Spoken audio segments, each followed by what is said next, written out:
हिमालय के यहां जाकर के पार्वती जी के रूप में प्रकट हुए।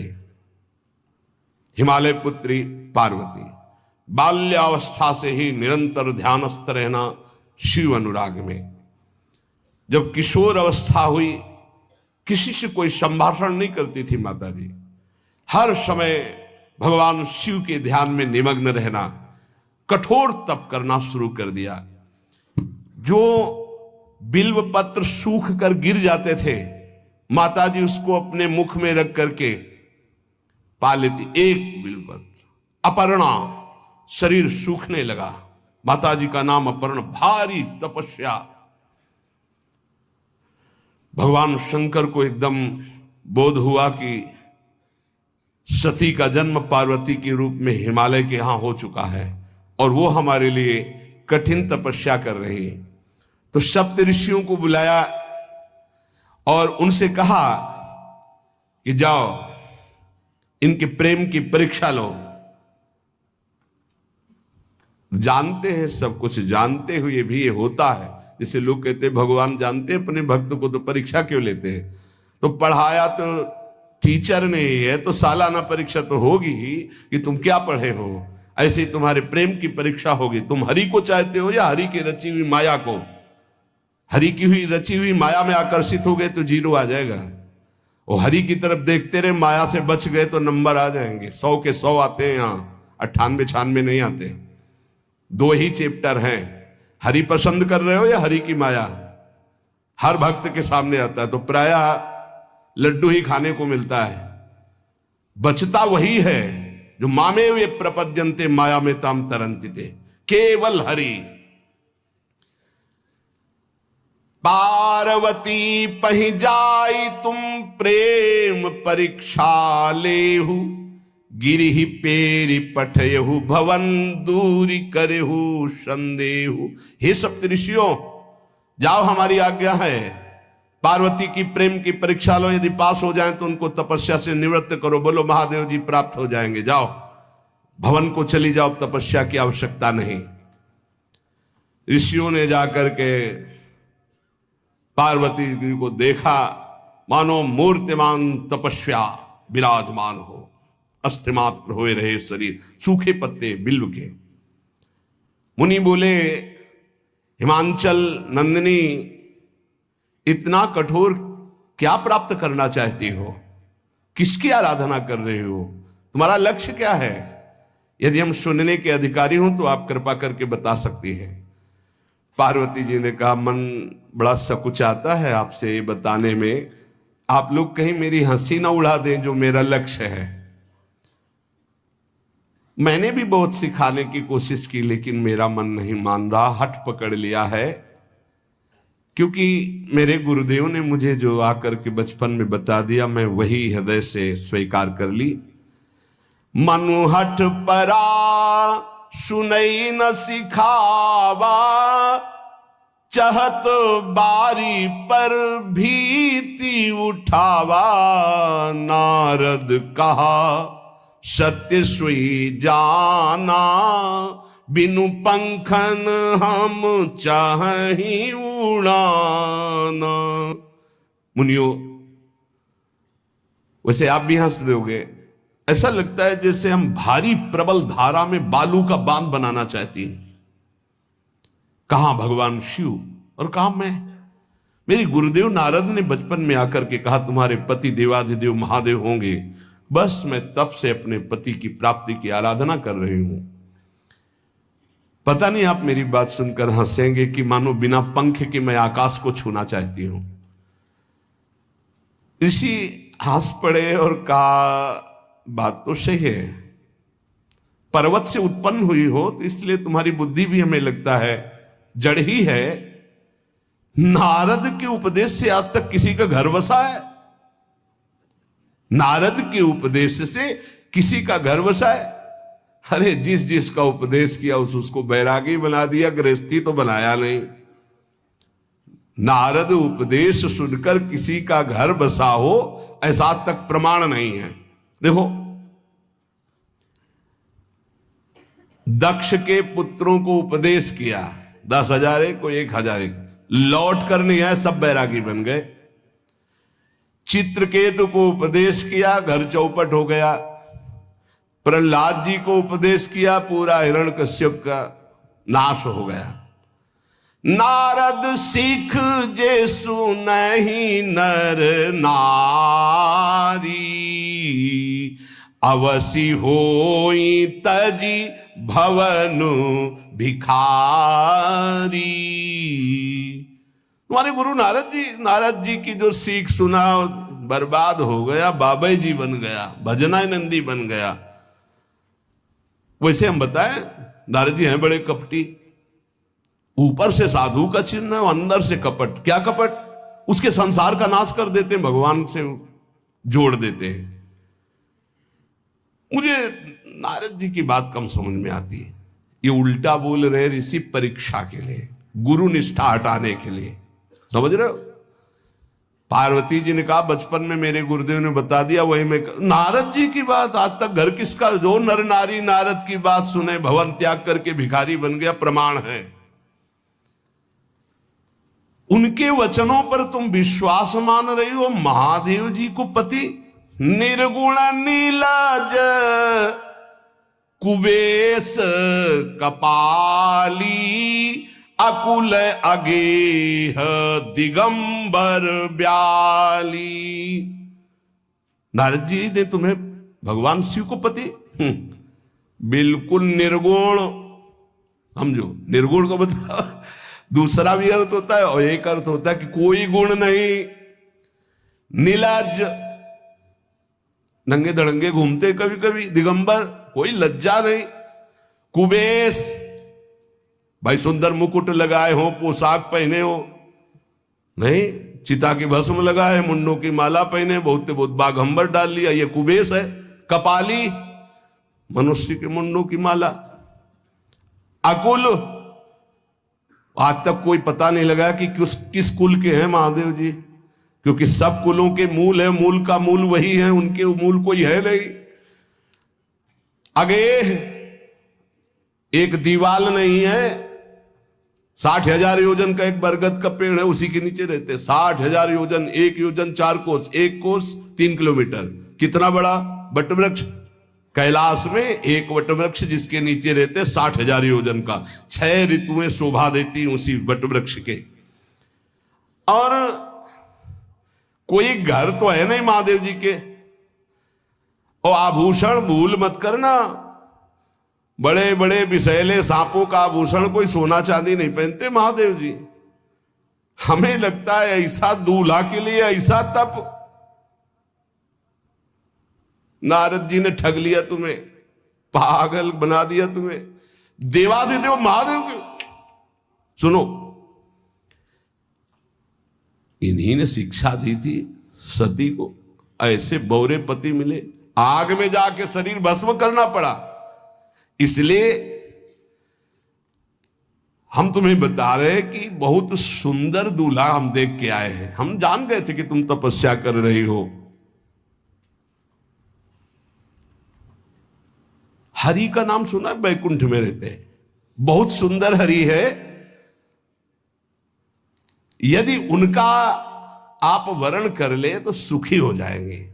बैकुंठ राजधानी, अब आभूषण उनके क्या कहना, पार्षद सही। ऐसे शिव जो चिता की राख लगाते, सांपों की माला पहनते, मुंडों की माला, सांप का जनेऊ, बाघंबर, हमें तो पसंद नहीं आए। और हमारी बात मान लो, ऐसे के पास स्त्रियां टिक नहीं सकती जिनके घर नहीं, आभूषण नहीं, धन नहीं, कोई भोग सामग्री नहीं, उदासीन, उनको किसी से मतलब नहीं। तो सुनो, हमारा विचार स्वीकार कर लो। अति सुंदर सुचि सुखद सुशीला, गावहि वेद जासु जस लीला। असबर तुम्हि मिलावब आनी। बहुत सुंदर त्रिभुवनपति, बड़े सुशील, गुणवान।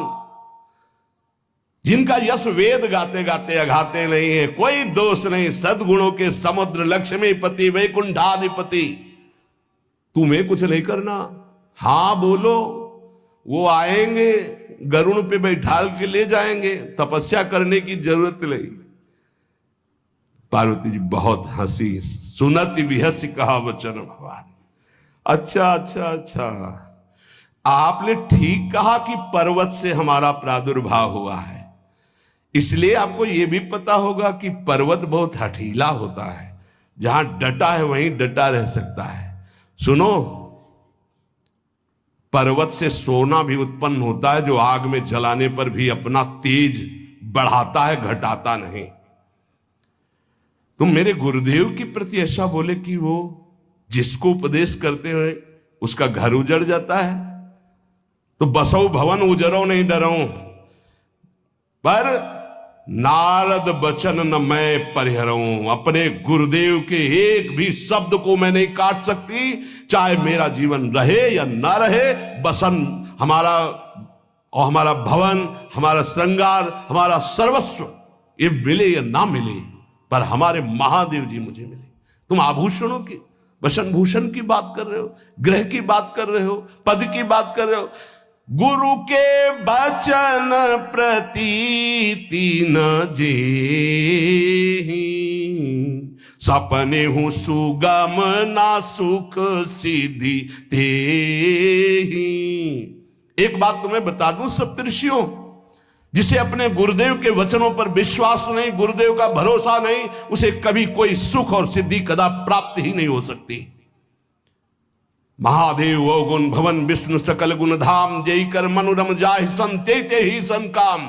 आपने बताया कि महादेव में कोई गुण नहीं है और विष्णु समस्त सद्गुणों के धाम है, मैं मानती हूं, लेकिन मेरा मन महादेव जी से रम गया है। अब तो केवल महादेव जी, पहले मिलते हो सलाह करते तो तुम्हारी बात सुनती, अब तो गुरुदेव नारद जी ने जो उपदेश किया वही मैं करूंगी। अब तो हमारा जन्म आराध्य देव के लिए, अब कौन गुण दोष का चिंतन करे। करोड़ जन्म लूंगी, अगर इस जन्म में महादेव जी ने मिले तो करोड़ जन्म लूंगी, हर जन्म तप करूंगी, पर हमारे प्रीतम होंगे महादेव, पति होंगे महादेव। 1000 बार आकर के, सैकड़ों बार आकर महादेव जी भी कहें कि अपने गुरुदेव के वचन छोड़ दो, तो मैं अपने गुरुदेव के वचनों का त्याग करने वाली नहीं। आप जा सकते हैं, बहुत जगत में कुंवारी कन्याएं और कुंवारे वर हैं, उनका ब्याह करा दीजिए। मेरी तो केवल एक ही बात रहेगी, हर जन्म महादेव जी के लिए। समस्त सप्तऋषियों ने साष्टांग दंडवत की और कहा, जगदम्बा आप नित्य शिव की अर्धांगिनी, भगवान शिव ने ही मुझे भेजा था आपकी परीक्षा के लिए। जाओ, भगवान शिव सब जान रहे हैं, ब्याह पक्का, अब आपको तप करने की जरूरत नहीं है। तुम माया भगवान शिव, सकल जगत पितुमात, नाई चरण सिर मुनि चले, पुनि पुनि हर्षत गात। प्रणाम करके सप्तऋषि गए, हिमांचल से कहा, सादर अपनी कन्या को लेवा लाओ और ब्याह की तैयारियां शुरू करो। महादेव जी ब्याह के लिए पहले से ही राजी हैं और समस्त देवता, ब्रह्मा जी आदि उनके पास जा रहे हैं प्रार्थना करने के लिए।